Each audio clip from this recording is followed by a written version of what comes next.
ये हमारी हिंदू लॉज की क्लास नंबर, हिंदू लॉज हम कर रहे थे और हमने पहला एक्ट शुरू हुआ था हिंदू मैरिज एक्ट 1955 का।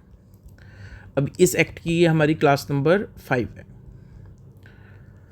नाउ नेक्स्ट है, हमने लास्ट क्लास में सेक्शन नंबर 5 किया था। अब नेक्स्ट है सेक्शन नंबर 11। देखो सेक्शन नंबर 11 क्या बोलता है।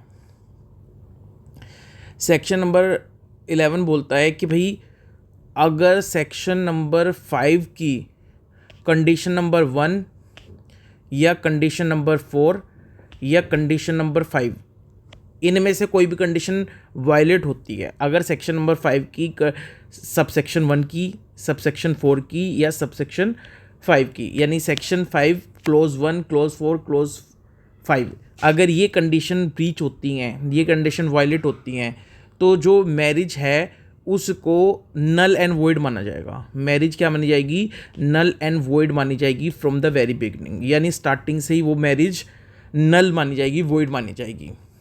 अब सेक्शन नंबर 5 क्लोज 1 ये क्या कह रहा था? तो भाई इसने बताया था बाइगेमी। बाइगेमी मतलब अगर आपका स्पाउस जिंदा है और उस स्पाउस के रहते रहते आप दूसरी शादी कर लेते हो, तो वो जो दूसरी शादी है वो नल एंड वॉइड मानी जाएगी, उसको बाइगेमी बोलते हैं। फोर्थ क्लोज 4 ने क्या बताया था? क्लोज 4 ने बताया था कि अगर आप प्रोहिबिटेड डिग्री में इस रिलेशन में मैरिज करते हो तो वो मैरिज नल एंड वॉइड मानी जाएगी। अब प्रोहिबिटेड डिग्री में रिलेशनशिप किसको मानते हैं? तो वो हमने सेक्शन 5 में पढ़ा था प्रीवियस क्लास में। और क्लोज 5 क्या कहता है? ये कहता है कि अगर आपने सपिंदा रिलेशनशिप में मैरिज करी है तो वो मैरिज भी नल एंड वॉइड मानी जाएगी। वो मैरिज भी क्या मानी जाएगी? नल एंड वॉइड मानी जाएगी। सपिंदा रिलेशनशिप भी हमने सेक्शन 5 में पढ़ा था। तो सेक्शन 11 से भी ये बता रहा है कि भाई अगर सेक्शन 5 की क्लोज 1 की या 4 की या 5 की, यानी सेक्शन 5 के सबसेक्शन 1 की, सबसेक्शन 4 की या सबसेक्शन 5 की अगर कंडीशन वायलेट होती हैं तो वो मैरिज नल एंड वॉइड मानी जाएगी। क्लियर है? अब पार्टी के पास क्या राइट है? अगर सेक्शन 5 सबसेक्शन 1, 4 और 5 अगर इसकी कंडीशन वायलेट हो रही हैं तो ये मैरिज वॉइड है, तो पार्टी क्या कर सकती है? कोर्ट में जाके डिक्री ले सकती है नलिटी ऑफ मैरिज की। कोर्ट में जाके कोर्ट से क्या ले सकती है? डिक्री ऑफ नलिटी, यानी कि मैरिज नल एंड वॉइड है फ्रॉम द वेरी बिगिनिंग, इसकी डिक्री ले सकती है। क्लियर है? तो ये तो बात हो गई सेक्शन नंबर 11 की। यानी सेक्शन नंबर 11 कहता है कि भाई अगर आपने सेक्शन 5 सबसेक्शन 1 सबसेक्शन 4 या सबसेक्शन 5 की कंडीशन वायलेट करी है तो आपकी जो मैरिज हुई है वो स्टार्टिंग से क्या मानी जाएगी? नल एंड वॉइड मानी जाएगी, कि वो शादी शुरू से ही क्या है? नल एंड वॉइड है फ्रॉम द वेरी बिगनिंग। और आप इसके लिए कोर्ट से जाके नलिटी ऑफ मैरिज की डिक्री भी ले सकते हो। क्लियर है? अब सेक्शन नंबर 12 क्या कहता है? देखो सेक्शन नंबर 12 क्या कहता है। अब सेक्शन नंबर 11 ने तो वॉइड मैरिज के बारे में बताया, यानी अगर ये 3 कंडीशन में से कोई भी कंडीशन वायलेट हो रही है सेक्शन 5 की तो क्या है? वॉइड मैरिज मानी जाएगी। स्टार्टिंग से ही वो मैरिज क्या है? वॉइड। अब सेक्शन 12 बताएगा वॉइडेबल मैरिज। अब वॉइड और वॉइडेबल मैरिज में क्या डिफरेंस होता है? तो वॉइड मैरिज तो यानी जब से मैरिज हुई है तब से ही स्टार्टिंग से ही नल एंड वॉइड है from the very beginning. Voidable marriage का मतलब है कि ये मैरिज वैलिड मानी जाएगी जब तक कि आप कोर्ट में केस करके इस मैरिज को वॉइड डिक्लेयर नहीं कराते। ठीक है? तो ये मैरिज जब तक वैलिड मानी जाएगी जब तक आप कोर्ट में जाके इस मैरिज को वॉइड डिक्लेयर नहीं कराते, इसको बोलते हैं वॉइडेबल मैरिज। क्लियर है? अब सेक्शन 12 कहता है कि मैरिज कब वॉइडेबल मानी जाएगी। तो सेक्शन 12 बताता है कि मैरिज कब वॉइडेबल मानी जाएगी। तो पहला पॉइंट क्या है? पहला पॉइंट है कि भाई मैरिज जो है वो कॉन्ज्यूमेटेड नहीं हुई है। कॉन्ज्यूमेटेड। तो मैरिज जो है कॉन्ज्यूमेटेड नहीं हुई है due to impotency of defendant. Defendant. तो पहला क्या है कि अगर मैरिज कॉन्ज्यूमेटेड ही नहीं हुई है due to impotency of defendant, तो उस मैरिज को वॉइडेबल मैरिज माना जाएगा। और जो भी एग्रीव्ड पार्टी है यानी हस्बैंड या वाइफ, वो जाके क्या कर सकते हैं, वो जाके इस मैरिज को वॉइड डिक्लेयर करा सकते हैं। तो सेक्शन 12 में जो भी एग्रीड पार्टी है हस्बैंड या वाइफ, अगर वो चाहें तो इस वॉइडेबल मैरिज को वॉइड डिक्लेयर करा सकते हैं अगर मैरिज कॉन्ज्यूमेटेड नहीं हुई है डिफेंडेंट की इम्पोर्टेंसी के कारण। क्लियर है? इम्पोर्टेंसी का मतलब यहाँ पे क्या है, unable to perform sexual intercourse. Impotency का मतलब यहाँ पे क्या है, अनएबल टू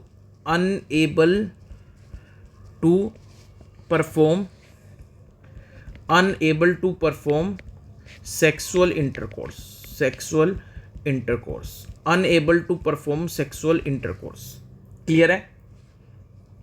ये इम्पोर्टेंसी मेंटल भी हो सकती है और ये इम्पोर्टेंसी फिजिकल भी हो सकती है। मेंटल इम्पोर्टेंसी का मतलब है कि भाई जो भी हस्बैंड या वाइफ है वो अपने स्पाउस को अलाउ नहीं कर रहा उसको टच करने के लिए, क्योंकि उसको मेंटल फोबिया है या मेंटल कुछ ना कुछ इशू है फिजिकल रिलेशनशिप बनाने से, तो वो भी एक तरह से मेंटल इम्पोर्टेंसी में आ जाएगा। तो इम्पोर्टेंसी मेंटल भी हो सकती है और फिजिकल भी हो सकती है। किसी भी रीज़न से अगर इम्पोर्टेंसी है तो अगर डिफेंडेंट मेंटली या फिजिकल इम्पोर्टेंट है तो एग्रीड पार्टी क्या करेगी, इस मैरिज को वॉइड डिक्लेयर करा सकती है। तो ये वॉइड मैरिज नहीं है, ये वॉइडेबल मैरिज है। इसके लिए आपको वहाँ पे पेटिशन डालना पड़ेगा कोर्ट में, फिर अपनी मैरिज को वॉइड डिक्लेयर कराना पड़ेगा। और जिस दिन आप पेटिशन डालोगे और जिस दिन डिक्री आएगी, डिक्री जिस दिन आई है उस डेट से ये मैरिज वॉइड मानी जाएगी। यानी जब तक डिक्री पास नहीं होएगी, सेक्शन 12 कहता है कि भाई जब तक डिक्री पास नहीं होएगी वॉइड मैरिज की, तब तक ये मैरिज क्या मानी जाएगी, वैलिड मैरिज मानी जाएगी। तो वॉइडेबल मैरिज का मतलब ही ये होता है कि जब तक आप कोर्ट में जाके इस मैरिज को वॉइड डिक्लेयर नहीं कराते तब तक ये मैरिज वैलिड मानी जाएगी। क्लियर है?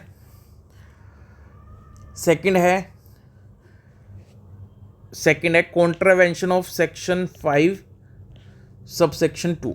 अब देखो सेक्शन 5 सबसेक्शन 2 जो है, अगर सेक्शन 5 सबसेक्शन 2 की कंडीशन कॉन्ट्रावीन होती है तो ये मैरिज वॉइडेबल मानी जाएगी, ना कि वॉइड। देखो हमने क्या पढ़ा था ऊपर कि भाई सेक्शन 11 ने बताया कि अगर सेक्शन 5 की सबसेक्शन 1 की 4 की या 5 की कंडीशन वायलेट हो रही हैं तो ये मैरिज तो क्या मान ली जाएगी, वॉइड मान ली जाएगी फ्रॉम द वेरी बिगनिंग। लेकिन अगर सेक्शन 5 सबसेक्शन 2 की कंडीशन वायलेट हो रही है तो इस कंडीशन के वायलेट होने से मैरिज वॉइड नहीं मानी जाएगी, बल्कि इस मैरिज को क्या माना जाएगा, वॉइडेबल माना जाएगा। अब सेक्शन 5 सबसेक्शन 2 क्या था, इसका यहाँ पे सेक्शन 5 सबसेक्शन 2 था कि कोई भी पार्टी अनसाउंड माइंड की नहीं होनी चाहिए, कोई भी पार्टी अनसाउंड माइंड की नहीं होनी चाहिए। क्लियर है? At the time of marriage, तो मैरिज के टाइम पे कोई भी पार्टी अनसाउंड माइंड की नहीं होनी चाहिए, या कोई भी पार्टी ऐसी नहीं होनी चाहिए जिसको कोई मेंटल डिसऑर्डर हो। मैरिज के टाइम पे किसी को मेंटल डिसऑर्डर हो और उस मेंटल डिसऑर्डर की वजह से वो पार्टी अनफिट हो मैरिज करने के लिए। ठीक है? तो कोई भी पर्सन अनसाउंड माइंड का नहीं होना चाहिए मैरिज के टाइम पे, या किसी पार्टी को मेंटल डिसऑर्डर नहीं होना चाहिए, इस तरह का मेंटल डिसऑर्डर जिससे कि वो अनफिट हो मैरिज के लिए, या कोई भी पार्टी इंसेन नहीं होना चाहिए, इंसेनिटी नहीं होनी चाहिए at the time of marriage. तो कुल मिला के क्या है कि कोई भी किसी को भी मेंटल डिसऑर्डर या अनसाउंड माइंड या इंसेनिटी नहीं होनी चाहिए किसी पार्टी को भी at the time of marriage. अगर कोई पार्टी मैरिज के टाइम पे अनसाउंड माइंड की है, मेंटल डिसऑर्डर है किसी को, या इंसेन है, तो जो एग्रीड पार्टी है वो क्या कर सकती है, वो एग्रीड पार्टी क्या कर सकती है, इस शादी को वॉइड डिक्लेयर करा सकती है। ठीक है?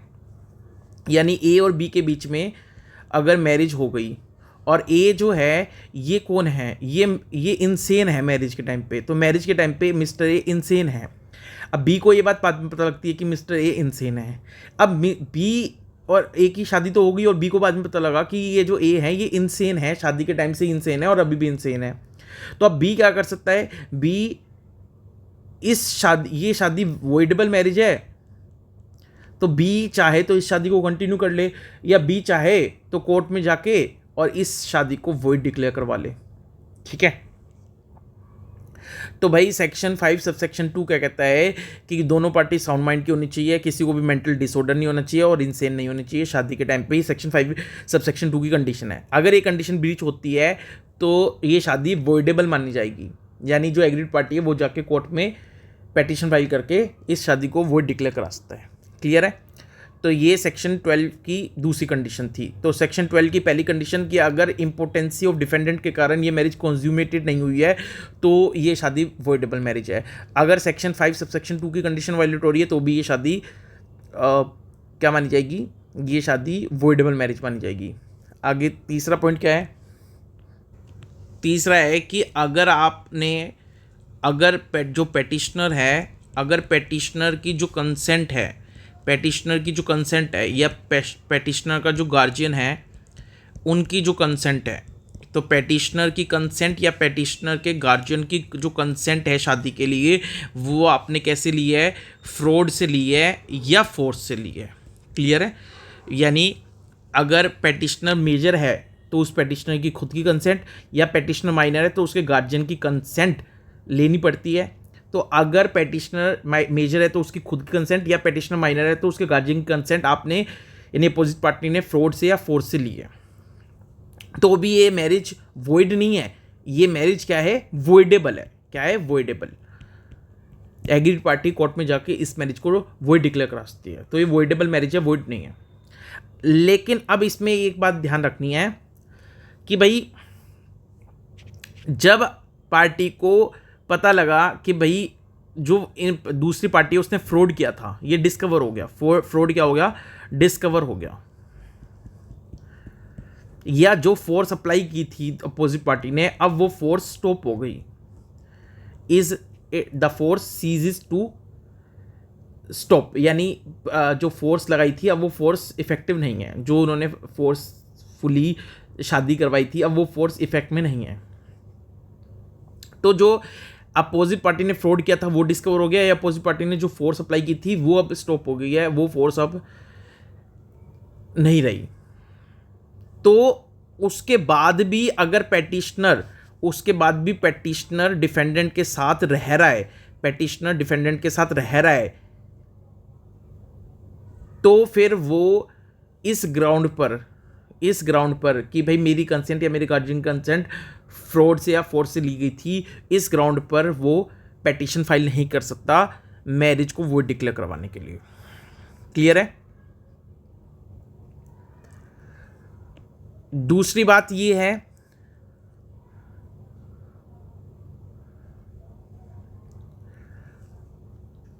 जब अपोजिट पार्टी ने जो फ्रॉड या फोर्स अप्लाई किया था, जब इस फ्रॉड को डिस्कवर किया गया या अगर फोर्स अप्लाई हुई थी तो ये फोर्स जब स्टॉप हो गई, तो इसके एक साल के अंदर विद इन 1 ईयर इस ग्राउंड पे पेटिशन फाइल करना है, तब जाके आपको इस ग्राउंड पे जो आपकी शादी है वो वॉइड डिक्लेयर होगी। यानी ये जो फ्रॉड या फोर्स का जो कॉन्सेप्ट है, यानी अपोजिट पार्टी ने पेटिशनर की कंसेंट फ्रॉड से या फोर्स से ली थी, तो जिस दिन अपोजिट पार्टी का फ्रॉड या फोर्स जो है वो जो लगाई थी वो स्टॉप हो गई, उसके 1 साल के अंदर पेटिशनर को क्या करना है, पेटिशन फाइल करना है for the nullity of marriage, for the annulment of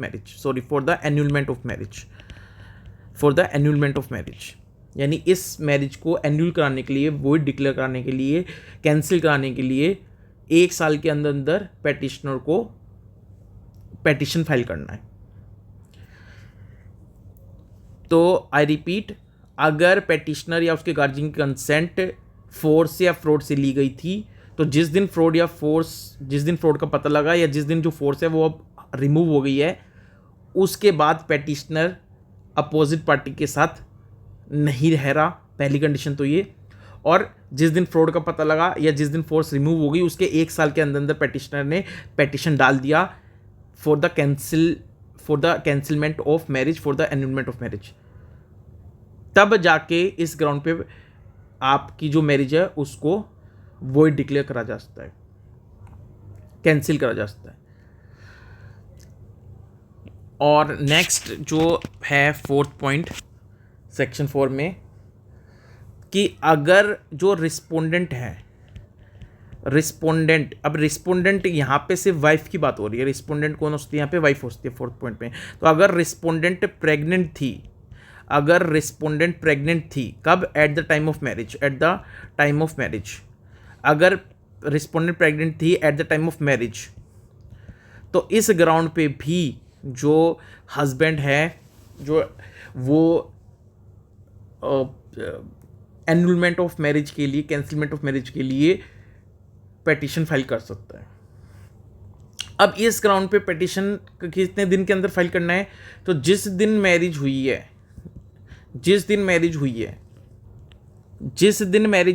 उसके 1 साल के अंदर विद इन वन ईयर, तो जिस दिन मैरिज हुई है उसके 1 साल के अंदर इस ग्राउंड पे क्या कर देना है, पेटिशन फाइल कर देना है। तो अगर वाइफ जो है वो प्रेग्नेंट थी at the time of marriage, तो इस ग्राउंड पे जो मैरिज को एन्यूल कराने के लिए पेटिशन फाइल होगा वो मैरिज के 1 साल के अंदर फाइल हो जाना चाहिए।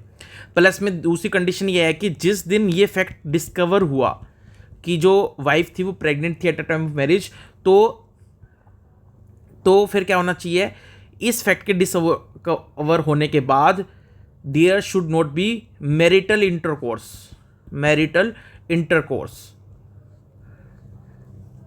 यानी हस्बैंड ने वाइफ के साथ जब ये फैक्ट का डिस्कवर हुआ कि भाई वाइफ प्रेग्नेंट थी at the time of marriage, तो हस्बैंड ने अपनी वाइफ के साथ ये फैक्ट की डिस्कवरी के बाद कोई भी मैरिटल इंटरकोर्स नहीं किया।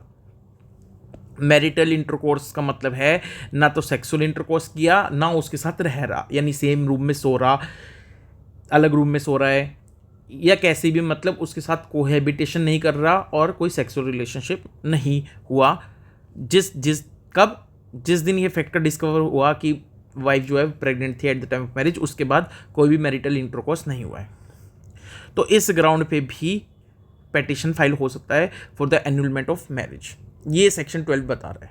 तो ये 4 ग्राउंड बताए सेक्शन 12 में, जिसके बेस पर जो मैरिज है वो वॉइडेबल मैरिज कहलाएगी। वॉइडेबल मैरिज का मतलब जब तक आप पेटिशन फाइल करके इस मैरिज को कैंसिल नहीं करा देते तब तक ये मैरिज वॉइड मानी जाएगी, और जिस दिन डिक्री आ गई उस दिन से ये मैरिज क्या मान ली जाएगी, वॉइड मान ली जाएगी। क्लियर है?